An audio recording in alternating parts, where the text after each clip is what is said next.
কাশ্মীর ট্যুরের প্রথম দিন আমরা শ্রীনগর শহরটা ঘুরছি। এখন যাচ্ছি একদম লাস্ট লোকেশনটাতে। আরও কিছু লোকেশন ছিল যেগুলো আমরা স্কিপ করেছি। যে কয়েকটা সবচেয়ে বেশি সুন্দর সেই জায়গাগুলোতেই যাচ্ছি। চেশমা শাহী বোটানিক্যাল গার্ডেনের সামনে আসার পর আমরা ডিসিশন নিলাম আমরা ভেতরে আর যাব না, কারণ আমাদের হাতে অনেক কম সময় ছিল। আমাদের নেক্সট লোকেশনে যাওয়ার পথে এই লোকেশনটা পড়েছে। বাইরে থেকে যতটুকু দেখা যায় ওইটুকুই আমরা দেখে জাস্ট পরবর্তী লোকেশনে চলে আসলাম। এই লোকেশনটাতে আসার সময় কিন্তু আমার খুবই ভয় লাগছিল, কারণ একদম শুনশান নীরব একটা রাস্তা দিয়ে আমাদেরকে আসতে হয়েছে, আর পুরো রোডটা ছিল একদম ফাঁকা। যাই হোক, আমরা এখন এসেছি পরি মহলে। দুইজন অ্যাডাল্ট পার্সনের জন্য এন্ট্রি ফি ছিল 48 রুপি। পার্সনের বয়স 3 বছরের নিচে হওয়ার কারণে কোনো পার্কেই পার্সনের জন্য আমাদের আলাদা করে টিকিট করতে হয়নি। এরকম পুরনো জায়গা, রাজবাড়ি, এগুলো আমি একটু ভয় পাই।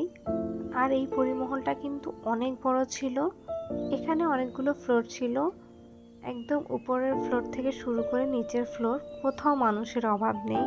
এন্ট্রিটা করা হয় মাঝামাঝি একটা ফ্লোরে। এরপর চাইলে উপরের ফ্লোরেও যাওয়া যায়, নিচের ফ্লোরেও যাওয়া যায়। যাওয়াটা তো সমস্যা না, মেন সমস্যাটা হচ্ছে সিঁড়িগুলো অনেক বেশি উঁচু উঁচু ছিল, আর এগুলো সবকিছুই তৈরি করা ছিল স্টোনের উপরে। পুরো সিঁড়িটাই এবড়ো থেবড়ো ছিল আর হাঁটতে খুবই ভয় লাগছিল। আর আমার অ্যাক্রোফোবিয়া আছে, সেই জন্য আমার কাছে ব্যাপারটা অনেক বেশি টাফ ছিল।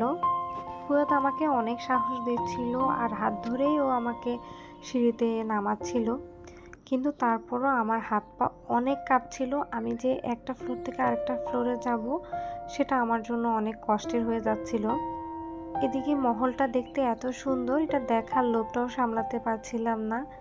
শুধু মহল কেন বলছি, মহলের আশেপাশে যে সিনারিগুলো দেখতে পাচ্ছেন সবগুলোই কিন্তু অনেক সুন্দর, আর এক একটা ফ্লোর থেকে ভিউগুলো এক এক রকম সুন্দর লাগছিল। এখানকার যে ভিডিওগুলো সেগুলো আমি ভালো করে করতেও পারিনি, যেহেতু আমি ভয় পাচ্ছিলাম। আমার খুব আফসোসও হচ্ছিল যে আমি ভয় পাওয়ার দরুন ফুয়াদও ভালো করে ঘুরতে পারছে না। ফুয়াদকে শুধু বারবারই বলছিলাম আর যাওয়ার দরকার নেই, চলো আমরা এখান থেকে বের হয়ে যাই। অ্যাক্রোফোবিয়া না থাকলে হয়তোবা আমি অনেক বেশি এনজয় করতে পারতাম। একটা ইম্পর্টেন্ট কথা বলবো এখন আপনাদেরকে, পরিমহলে যাওয়ার সময় কিন্তু পার্সোনাল গাড়ি দিয়ে যাওয়া যায় না। আর্মিদের কিছু সিএনজি ছিল, সেগুলোতে করে এক্সট্রা টাকা দিয়ে পরিমহলে যেতে হয়। যাওয়া আসা মিলে এতে এক্সট্রা খরচ হয় 300 রুপি। আজকের ব্লগ এখানেই শেষ করছি। আল্লাহ হাফেজ।